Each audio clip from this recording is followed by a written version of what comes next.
अस्सलाम वालेकुम नाज़रीन इकराम, मैं हूं आपका होस्ट अयाज अहमद। नाज़रीन इकराम, इमरान खान ने अडेला जेल के अंदर जो फैसले किए थे, उन फैसलों की वजह से हुकूमत डर और खौफ का शिकार है। इमरान खान ने यह फैसला किया था कि अब हम इस निज़ाम को मजीद सहारा नहीं देंगे। अब हम कौमी असम्बली की कमेटियों से भी बाहर निकलेंगे, सेनेट की कमेटियों से भी बाहर निकलेंगे, और हो सकता है कि आने वाले वक्त में इमरान खान कहें कि असम्बलियों से इस्तीफे दें और बाहर आ जाए। अब जो कमेटियों से इस्तीफे दिए हुए पाकिस्तान तहरीक इंसाफ के अरकान ने, उनको कबूल नहीं किया जा रहा। और दूसरी तरफ यह दावा किया जाता था कि इमरान खान खत्म शुद, पाकिस्तान तहरीक इंसाफ की सियासत खत्म हो गई है, इमरान खान का कोई सियासी मुस्तकबिल नहीं है। लेकिन जो ग्राउंड के ऊपर रियलिटी नजर आ रही है, वो रियलिटी यह है कि पाकिस्तान की सियासत आज से 3 साल पहले भी और आज भी अडयाला के कैदी नंबर 804 के इर्द गिर्द घूम रही है। इस्लामाबाद हाई कोर्ट के चीफ जस्टिस सरफराज डोगर साहब ने कल जो रिमार्क्स दिए थे, जो बातें की थी ईमान मजारी के साथ, सोशल मीडिया के ऊपर लोगों ने उसके ऊपर बहुत सी बातें की और आज उनकी जानिब से वजाहत जारी की गई है, वो भी आपके सामने रखने के लिए जा रहा हूं। इस वक्त सैलाब की ताज़ा तरीन क्या सूरत हाल है, कहां कहां पर लोगों का कितना नुकसान हुआ है, उसके ऊपर भी बात करते हैं।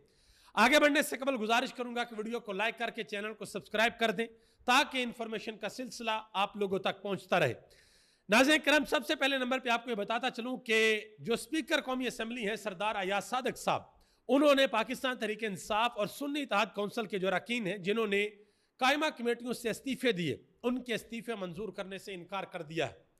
हालांकि होना तो यह चाहिए था कि अगर पाकिस्तान तहरीक इंसाफ की सियासत खत्म हो गई है, अगर तहरीक इंसाफ की मकबूलियत नहीं है और अगर यह निज़ाम तहरीक इंसाफ के बगैर चल सकता है, तो इनको चाहिए था कि एक चुटकी के अंदर इस्तीफों को कबूल करते। लेकिन इस्तीफों को कबूल नहीं किया जा रहा। यह बड़े अच्छे तरीके से पता है कि अगर इस्तीफे कबूल होते हैं तो इस हुकूमत की जो कानूनी हैसियत है वो पहले ही नहीं है, वो और कम हो जाएगी। हबीब अकरम साहब ने एक बड़ी अहम बात की है। उन्होंने कहा कि इमरान खान ही वो वाहिद हैं जिनके गिर्द, जिनके नाम पर और जिनके साथ आइंदा की मुस्तकबिल की सियासत चलनी है। पाकिस्तान में हर शख्स को इस बात का पता है। देखें, सियासत होती क्या है, जिसके पीछे अवाम हो, जिसके पीछे अवामी ताकत हो, उसकी सियासत होती है। ऐसा नहीं होता कि आप फॉर्म 47 बनाकर किसी सीट के ऊपर बैठ तो जाएं, लेकिन अवाम के अंदर आपकी जड़ें ना हो और आप ये कहें कि मेरी सियासत है, मेरी बात चलेगी। ऐसा नहीं होता। और आप यकीन करें कि मैं अक्सर ये बात कहा करता हूं कि अगर इमरान खान की मकबूलियत को जरा सा भी नुकसान पहुंचा होता, अगर पब्लिक के अंदर इमरान खान गैर मकबूल हो गए होते, अगर अवाम इमरान खान के साथ खड़ी ना होती, तो फिर यह डर और खौफ महसूस ना होता कि इमरान खान की तस्वीर कहीं बाहर ना आ जाए, इमरान खान की आवाज कहीं बाहर ना आ जाए।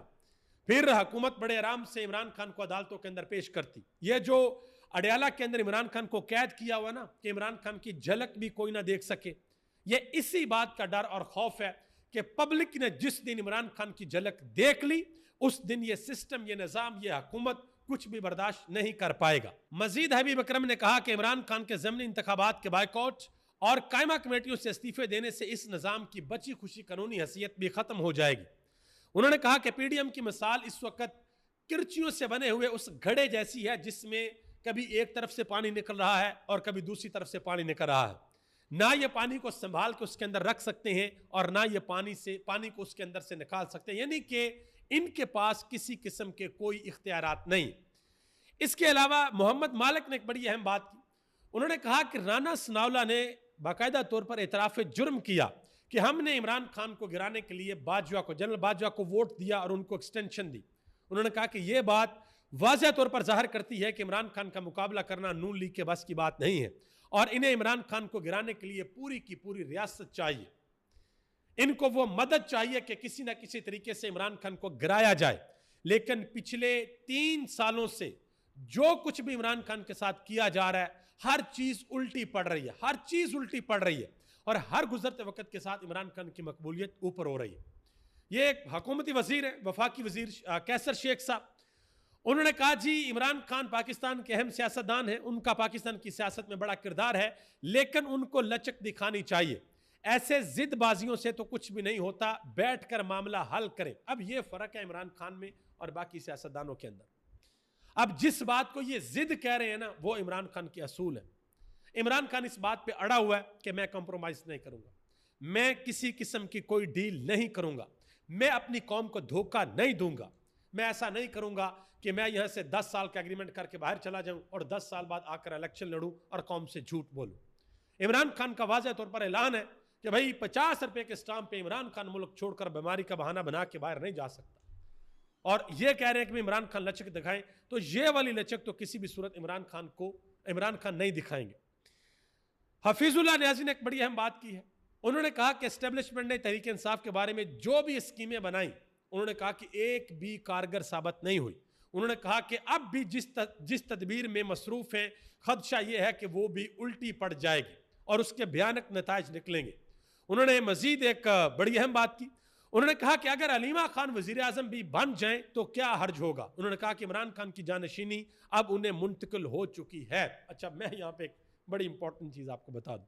इमरान खान शुरू से मोरोसी सियासत के बड़े खिलाफ है, तो इमरान खान की बहन जितनी भी जदोजहद कर रही हैं, इसमें कोई शक नहीं है कि अलीमा खान इस वक्त पाकिस्तान में कहीं से भी इलेक्शन के लिए खड़ी हो जाए और उनके मुकाबले में नवाज शरीफ को खड़ा कर लें, शहबाज शरीफ को खड़ा कर लें, जिसको मर्जी खड़ा कर लें, कोई बड़े से बड़ा सियासतदान उनके सामने आ जाए तो उनकी जमानत जब्त हो जाएगी।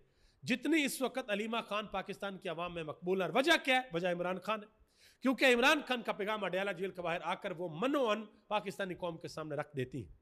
लेकिन यह फैसला तो खैर इमरान खान ही करेंगे। मुझे नहीं लगता कि इमरान खान अपने ख़ानदान में से या अपनी बहनों में से किसी को कहें कि आएँ और आकर आप सियासत के अंदर हिस्सा लें और आप वज़ीर आज़म बने या वज़ीर आला बने या कोई और ओहदा आप लें। इमरान खान मेरा नहीं ख्याल कि ऐसा करेंगे। लेकिन अलीमा खान जिस तरीके से डटी हुई हैं, अलीमा खान किसी भी सूरत पीछे हटने को तैयार नहीं। आगे आ जाए जी। जियो न्यूज़ के ऊपर एक गुफ्तगू हुई है जो नेपाल के अंदर इनकलाब आया उस हवाले से, ठीक है, क्योंकि वहाँ पर इनकलाब जो है वो छोटे छोटे बच्चे लेकर आए हैं, 18 साल के, 25 साल के, 27 साल के, जिनको जेन जी कहा जाता है, ठीक है जी। उसके बारे में बात की है जनाब मोहतरम इज्जत माब उमर चीमा साहब ने। उन्होंने कहा जी हम जेन जी को ओवर एस्टिमेट करते हैं। उन्होंने कभी कोई किताब नहीं पढ़ी, उन्होंने रील्स देख देख कर शऊर उनके अंदर आया है। उन्होंने कहा कि इनकलाब के बाद तबाही आती है, एक कब्जा ग्रुप की जगह दूसरा कब्जा ग्रुप ले लेता है। तो उनको जवाब दिया शहजाद इकबाल ने।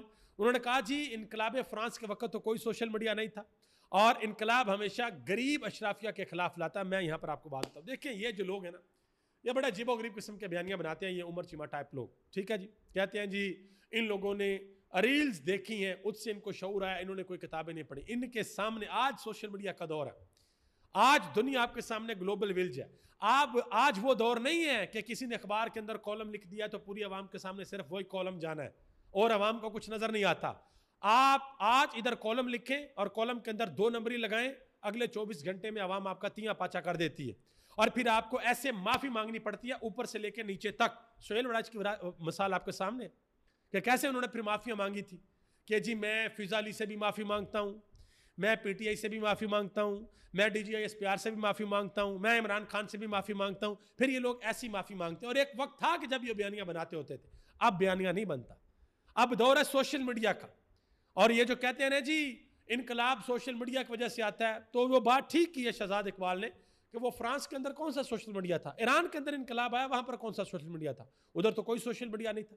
इनकलाब हमेशा उस वक्त आता है जिस वक्त माशरे के अंदर बैलेंस खराब हो जाए, जिस वक्त माशरे के अंदर अमीर इधर पहुंच जाए और गरीब बेचारा नीचे दनस जाए, जिस वक्त ताकतवर के लिए कानून और हो और कमजोर के लिए कानून और हो, फिर जो है माशरों के अंदर इनकलाब आता है। और उन माशरों के अंदर साहिब इक़्तिदार लोग होते हैं ना, उनके कानों के अंदर इनकलाब का लफ्ज भी पड़े तो वो कांप उठते हैं, वो कहते हैं ना ना ना ना, इनकलाब नहीं आना चाहिए, ये काम नहीं होना चाहिए। लेकिन जब माशरे के अंदर जुल्म बढ़ता है तो एक वक्त ऐसा आ जाता है कि इनकलाब की राह हमवार हो जाती है और कौमें बाहर निकल आती हैं।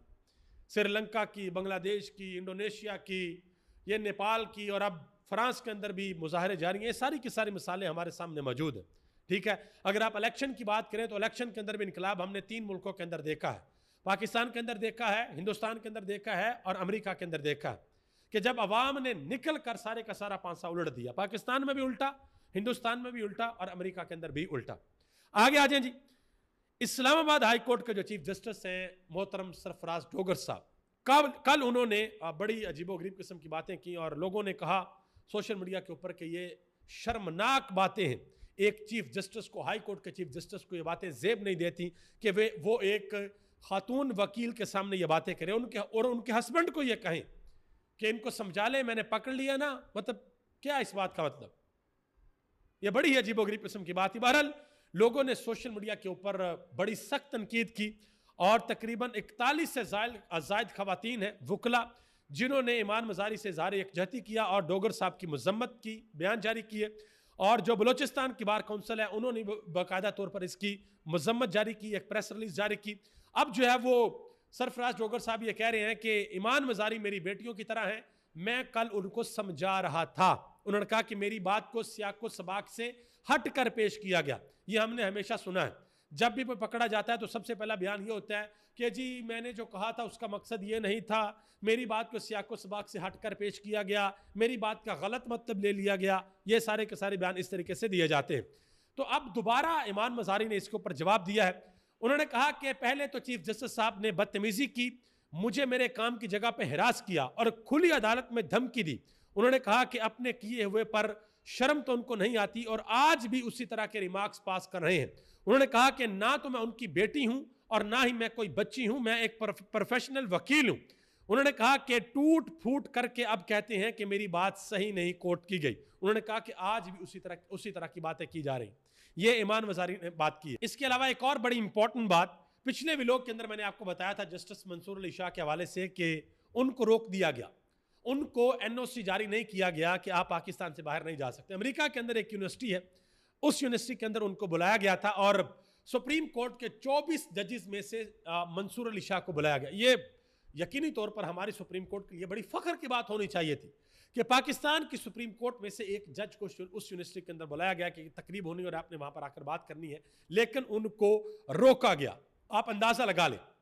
और मंसूर अली शाह साहब सुप्रीम कोर्ट ऑफ पाकिस्तान के वो जज हैं जिनकी सबसे ज्यादा रिपोर्टेड जजमेंट्स हैं, यानी कि बड़े जबरदस्त किस्म के वो जज हैं, लेकिन उनको नहीं जाने दिया गया। आप अंदाजा लगा लें। ठीक है जी, आगे आ जाए जी। एक टीवी चैनल के ऊपर अतर काज़मी और बिलाल कियानी के दरमियान गर्मा गर्मी हुई है।